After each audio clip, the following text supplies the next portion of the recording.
ওগো আল্লাহ, ওগো মালিক, তুমি ছাড়া তো আমাদের আর কেউ নাই, তুমি ছাড়া তো আমার আর কেউ নাই। আল্লাহ গো, তুমি যদি মাফ না করো কে আমাকে মাফ করবে? তুমি যদি মাফ না করো কে আমাকে মাফ করবে? তুমি যদি আমাকে মাফ করো তাহলে তোমার কোনো দিকে কমবে না, তুমি যদি আমাকে মাফ না করো তোমার কোনো দিকে বাড়বে না। আল্লাহ গো, তুমি আমাকে মাফ করে দাও। সারাটা জীবন অন্যায় কাজ করেছি, সারাটা জীবন নাফরমানি করেছি, আমার কাছে কালেমার দাওয়াত কম আসে নাই, আমার কাছে কালেমার দাওয়াত কম আসে নাই, আমাকে লোকেরা কম বোঝায় নাই। ওগো আল্লাহ, তুমি আমাকে মাফ করে দাও। মাফ না করলে কোথায় যাব, কার কাছে যাব?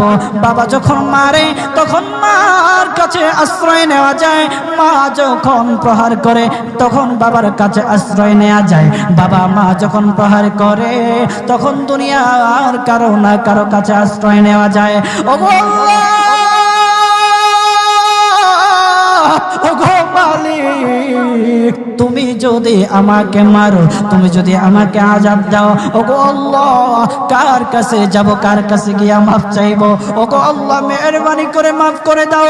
এইরকম কান্না করতেছে, কান্না করতেছে, চোখের পানি তার এমন ভাবে পড়তেছে, দাড়ি ভিজতেছে, দাড়ি ভিজে জমিনের মধ্যে চোখের পানি পড়তেছে, কান্না করতেছে।